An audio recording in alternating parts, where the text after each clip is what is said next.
all the good-looking people? It's a weekly Q&A. I know most of you guys are still asleep. We'll check out the replay. And it's been a fun week. I had interesting family adventures. We like to take the Sundays just for the family. Also have an exciting new offer for you guys. I wrote down some details here just so I don't forget anything. But this is for those of you, and I know if you guys are waiting for me on this, but if you're running your agency and you're either doing Facebook or Google ads or SEO, and you're getting your clients are saying, your leads are trash, they're all bad leads, they're low quality and things like that. And we know from experience most often, low quality leads means they're just really shit at closing them and they're blaming you because they have no sales process. And there's a couple ways you can deal with that. One of those is you can get better at setting expectations so they know what a good lead actually is and how to deal with them and how to close them. And you can even go as far as helping them close. So I used to have in my agency for lawyers, I had a training that included recorded phone calls from all the top law firms so they could hear how you're supposed to do it correctly and how they could quickly follow up with people so they could learn and actually, bridge that gap. Or you can do it with this offer, which is just send them fucking leads they can close, which is called referrals. And referrals are way easier because somebody they like, know, and trust has told them. So they're not shopping around. Like most business owners depend on referrals, and there's a very good reason for that because they can actually close referrals because they're the easiest ones. Like a lot of times when they get incoming leads on the phone through Google and other sources, they expect that person to beg them to give them money instead of what they actually do, which is they call with a question and they don't know how to handle that question. So the easiest thing I found is just to send them leads they can close, and it's already worked for them. And this actually is another benefit is often if you're selling like SEO or Facebook ads or Google, they've been burned by 6 to 10 people before you. And so even if you do a great job, your believability on those services is low because they don't trust it works. But when you say, hey, you've got this thing that's already working, I would love to, you're doing nothing and it's working, I would love to pour gasoline on it and make it happen faster. So if you're able to run a retargeting ad, then it just takes a little twist to retarget their past clients. Make an offer for a referral. Works relatively quickly because those people already like, know, and trust them. You're not trying to start from absolute zero. And I found there's 3 levels of getting these people referrals. And this is what level 1, most of them do is they hope. They're like, hey, if I just do a good job, people will refer me. Doesn't work like that in the real world. Occasionally, but for the most part, doesn't happen on purpose. There's level 2, which is they beg for referrals. They say, please, can you send me some business? And it does work. It works better than hope.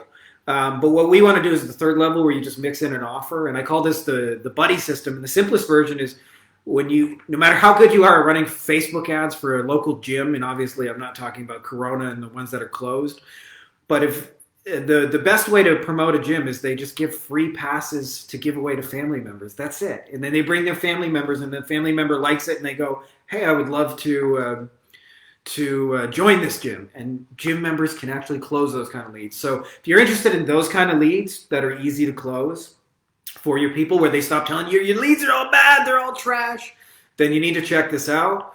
If you can make a single first payment of $500, you can start winning with it. I have all the pricing details. I know there's a few of you guys waiting to hear back from me on this. I've been away for the weekend. It's also far easier to sell. Nobody mentions that, but selling something that they've been burned 6 to 10 times on, like Facebook ads or Google or SEO or AdWords and things like that, they're hard sells. But selling, hey, you got this thing that's working and you're not doing anything on purpose to make it happen, I would love to pour gasoline. Makes it work faster. So if you're interested in that, give me a holler. I know there's a few of you that are waiting for me on details. I promise I will get back to you today. Without further ado, let's get into the questions. So Max says, tools you use to operate your agency, was considering Zoho, wanted to see what other owners do. 1, to manage client tasks. Depending on how big your agency is, then any kind of project management software. I found Asana and Trello to be the most popular ones. To be honest, we actually never did any project management software. It's probably a downfall of mine, so I'm not giving you advice on that. Manage employee task time tracker. If you have virtual assistants, then I would suggest a software called Time Doctor, which lets you track their work. 3, employee monitoring, also Time Doctor. Billing and invoicing. 4, I don't do any billing and invoicing. In fact, I suggest you don't. I suggest you automate that. We use a combination of Stripe and Zoho payments. But don't chase people for money. It'll make your agency miserable. Like, don't invoice. The only time I invoice is if they need it for tax reasons, send it after. But I generally don't invoice and chase people for money, and I don't suggest you do it either. Email marketing, Aweber. I've used them all. By the way, eventually you start with Aweber. This is how the journey went for me like 15 years ago. And then I found it was too simple, and I wanted more complex functions, so I tried all the other ones. Eventually got all up to Infusionsoft, which is the most expensive and most confusing one with the most amount of features. And eventually you realize the most value is just being able to send an email, get it out the door, and I'm back to Aweber because it's the simplest to use. Customer support chat. I don't use anything just other than they can contact me. Client CRM. We're experimenting with Zoho, but I would say the biggest thing that you can do that nobody talks about is having a plan for the first 90 days to wow your clients before they sign up, which includes extra touches, not just, hey, how do we set up their Facebook ad, but how do we welcome them in style? Like, we used to have a picture of our whole team holding a sign, and the sign was blank, and I would Photoshop using a handwritten font, welcome, whatever the client's name, let's just say their name is Joe, say, welcome, Joe, and then they get a big sign, and the whole team smiling and welcome. Like, those things do far more to keep a client than running good Facebook ads. So that's a little pro tip. Hiya, what kind of results are you guys getting with your VAs? We're seeing our VAs get around 40 prospects every month for us, mostly from cold email, rest from LinkedIn, Facebook, and Instagram. 40 is probably pretty typical. Obviously, it'll change depending on your offer and your niche, right? Some niches are more open to receiving emails, and you're more able to directly contact the business owner. But I would suggest there's a hidden metric that nobody talks about in this, is are the right people putting their hand up? And so I'd be really, really focused and really curious on how many of those right people. I would rather have 5 of the right hands go up than 100 of not so the right people. So you got to get really clear on the type of clients you want. But, like I said, your offer can change that dramatically. Like, we can send 10 emails today and get 6 people to raise their hand. So people are impressed by the number of appointments. But with a really good offer, you don't need that many. Famka, has anyone ran ads for Amazon book sales? Just getting started with that. I don't have a ton of experience with it, but I have a friend running a funnel, and they're doing 6 figures a month with their book. So I know they work. They're even more powerful than like the webinar funnels and things like that. Like, books are really, really powerful if you have one.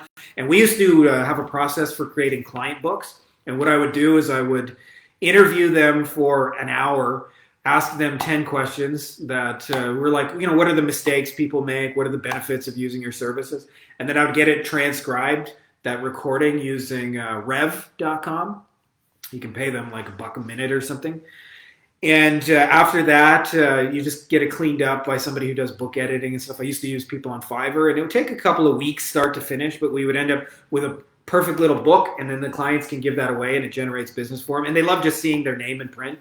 So if you guys are interested in doing something like that, I can tell you, I'm not interested in selling that as an offer, but I'd be happy to tell you how we did it. Just shoot me a PM. Dallas, can someone let me know what is a good ballpark pricing for social media posting? I have a client interested, but it's not a service I've offered before. I'm not saying like you can't do social media posting, Dallas, but I generally don't sell services to clients that are not going to produce a result. And if they just blindly make social media posts, like I was talking to a lawyer the other day, who I love dearly, by the way, is a client of mine for like 5 years, amazing guy. And he was telling me he pays $1,500 a month for someone to make social posts for him. And he was really happy that one of his posts got like 700 likes. And the post was, which kind of marshmallow are you? Do you like it golden brown, or do you like it burnt on the outside?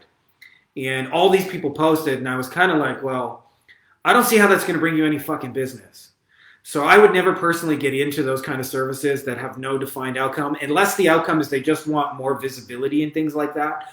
But I would personally stay away from that. I don't think you can do that for the long term, selling a service that is never going to get anywhere from them. So if that's the direction you're going to go, I would say just don't price them at all. But $1,500 a month, other people are charging that. If you want to do it, you can certainly get it. Andrew, what would you recommend to get more local clients? I have a few leads that came in through referrals, but I'm starting to find some other ways to get some steady leads. Do you run some Facebook ads? Andrew, man, oh man, you're going to hear me beat on this, but it's about the offer. It's not, people are people, whether you do them in person or through Facebook ads. Like, there's no shortage of leads. What is lacking in that whole thing is you saying something meaningful to them, right? They've heard, I can generate Facebook ads for you, or leads through Facebook ad. They've heard, I can do SEO for you. They've heard, I can get your Google My Business listing up there. They've heard that so many times that that's the point of struggle, is you got to find a way to make that unique and new and sexy again. And sometimes it's just a little twist. Like, an example I like to use is, think about all the guys who like a year ago started pitching, like, we do messenger bots before everybody else. That's still Facebook ads, right? But it's new, it's exciting, it's something different that they haven't heard before. Far, far easier to sell new and exciting versus I've heard that before. So long as you sell to humans, new and exciting will beat I've heard that before every single time. And so if you want to like get out of that box, stop selling I've heard that before, and you'll find that you can get leads just about anywhere. Alvina, cold callers. What's the highest price point you have a good success rate on closing? Alvina, again, it's really more about the offer and who you're making it to.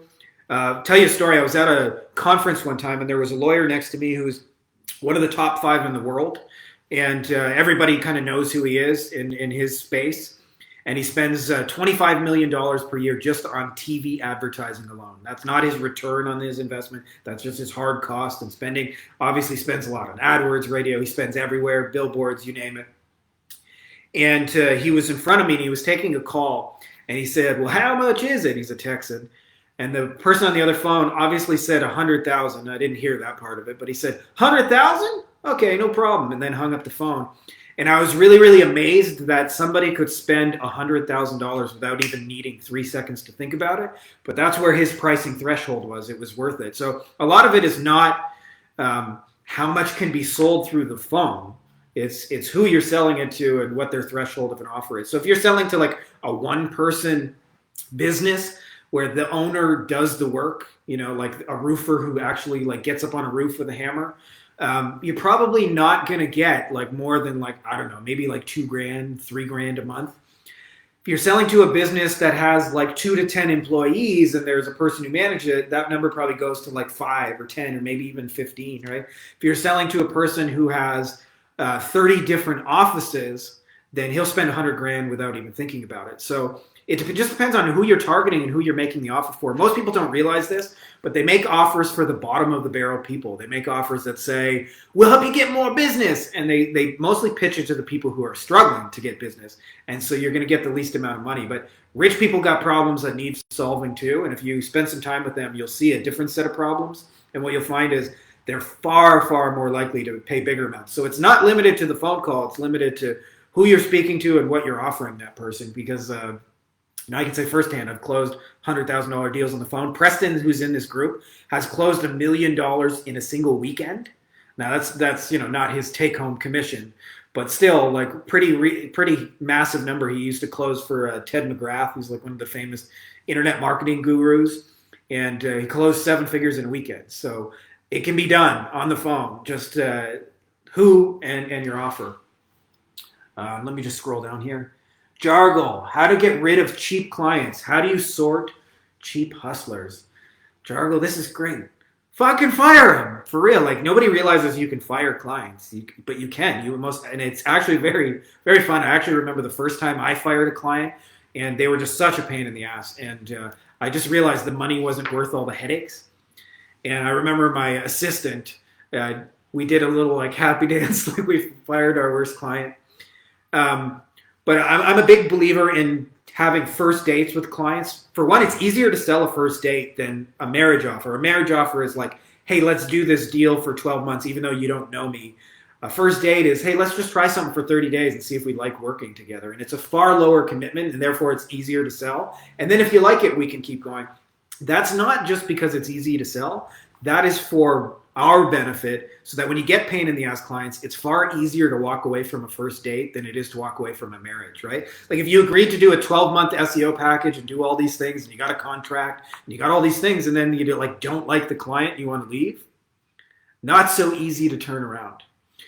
But let's say you get into it and you just do a first date, and then like you realize 3 days later you're like, this client's going to be a fucking huge pain in the ass. Then you just say, hey, like I tried, did my best, but I can see we're just not going to be a fit together. Like, thank you for giving me this opportunity. Here's a refund. You just move on. Minimal collateral damage. So I would say incorporate a first date into what you're doing for a reason, for your benefit, not just to get the easy yeses and the easy sales. Idris. How do you reframe your client's expectations? The client asked how we're doing with the campaign. I told her we're crushing it at $582 per lead. She said, hey, that's a bit too much. She's a past client that I re-signed, and I remember having the same conversation last time and explaining that it's actually a, hold on, I gotta hit enter here. This cuts off on my page.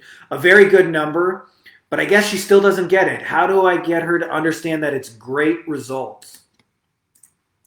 So I'm wondering how to go about it without just repeating myself over and over. Firstly, I feel you. I started my agency in 2007, so I've had this conversation for a long time. And a big part of it is actually why I made the offer in the beginning of the video, is because most clients are not set up to convert cold traffic at all, period. And so just because you're getting them cheap leads doesn't mean anything, because it won't necessarily translate to money and sales and leads in their bank account, because they don't know what to do with it. And so they work far, far, far too hard because they don't know how to close people. So there's a couple of things you can do. One is like, you got to do a really, especially selling cold traffic services, you got to do a really strong expectation setting, which comes down to 4 things. Firstly, the results. So you should spell it really clearly what an acceptable lead cost is. The timeline, like how soon you expect to get those leads. The cost. What are you going to pay for it? Like how much are you going to run per ads? And then the communication. And then as well, you got to set the expectations for what they need to do to be successful with it. They got to call people quickly. They got to follow this phone script. They got to say these. They got to answer these questions. So that's why I'm a big fan of going for, especially to start with, easier business for these people, because they're really just, most of them, they're doctors, they're lawyers, they're accountants, they're restaurants. They're not entrepreneurs and sales hustlers and closers. So you're going to find it really, really hard if you stick with those people. But if you do a really solid job of setting expectations, your job will get a lot easier. But I would say help send them business that's just easier for them to close. And realizing when you have these internet marketing skills, you can apply them 20 different ways, and not just in the linear, I'll go get you cold traffic. Like I said, one of the things we do with our buddy system is we run simple little retargeting ads to their past clients to generate referrals. And these are people who already like, know, and trust them, and referrals are easy to close. And so there's a reason I'm making that offer, because you can make your life a whole lot easier by just not helping them convert cold traffic when they have all this other easier business that they're not doing anything with. So like, if you use the golf course metaphor, you're trying to drive the ball with strangers 450 yards down the fairway to the tee through the green, where putting the ball in the hole represents the sale. And I'm saying they've already got people on the green or close by on the fairway where you can just like chip it on the green. And so why not help them close those? It's more immediate, it's more impactful, doesn't cost as much, and they see a more immediate impact before you go after any cold traffic. It's very, very rare these days that I'll run a cold traffic campaign for anyone. I have to really, really like you as a client and see a definite need for it in the world. But mostly I'm just putting balls close to the green, and I suggest you do the same. Miles, for running paid traffic agency ads, are there any privacy policy templates out there? Yeah, there's like a gazillion of them. You can find free ones, by the way, just on Google. That's what I always did. I can't remember the name of the site that I used, but I know the look of it. But or you can pay for one, or you can get one on what's the lawyer legal forum website? I think it might be called Rocket Lawyer. No, I'm probably mixing it up. But there's all kinds of different options, including free. To be honest, I've never spent a great deal of time on it. I'm of the opinion that nobody looks at your damn privacy policy, and they all say the same thing anyway. and it's boring legal speak. So I just get a generic free one and roll with that. So I suggest you just Google it, find one. But you can always like borrow somebody else's and swap out names and addresses and relevant details. That's another option. So that's all the questions we have this week. Again, if you guys are interested in like making your lead life far easier, instead of having clients tell you your leads are trash, much easier to just give them a little kick in the butt for what's already working for them, their word of mouth that they're not doing anything with, right? They're just hoping and praying that more word of mouth will happen organically. And when you do that, life gets far easier for you because clients love you and they can see immediate impact and they want to give you more money without you even asking them. That's actually probably the coolest part, is not actually that it's easy to sell. It's certainly easier to sell and it's easier to deliver, but it's that after you deliver it, their first instinct is like, hey, let me give you more money, which in my experience has pretty much never happened with cold traffic. So if you're interested in that, I know there's a few I'm late on getting back to, but reach out and let's crush it. Like I said, if you can manage the first payment of $500, I've got it set up with a results guarantee, meaning so there's 10 payments in total, but you don't have to make the second one until you're winning with the first one. So it's basically free to you at that point. It's self-milking cow. So that's all I got for you guys on questions. I hope that was super valuable. I am going to throw the replay up on YouTube. So if you guys are interested in catching the replays of these, I put in each YouTube video the questions. So I know you like probably don't want to listen to me ramble on for like half an hour every week, but if there's like a particular question that's relevant to you, they're in all the YouTube comments. So you can just grab that one video, listen to the answer, and then hopefully I want to build a resource library that's useful for you guys in doing all those things. So that's all I got for you guys. Much love. I will put up the replay link when I finish this. So may the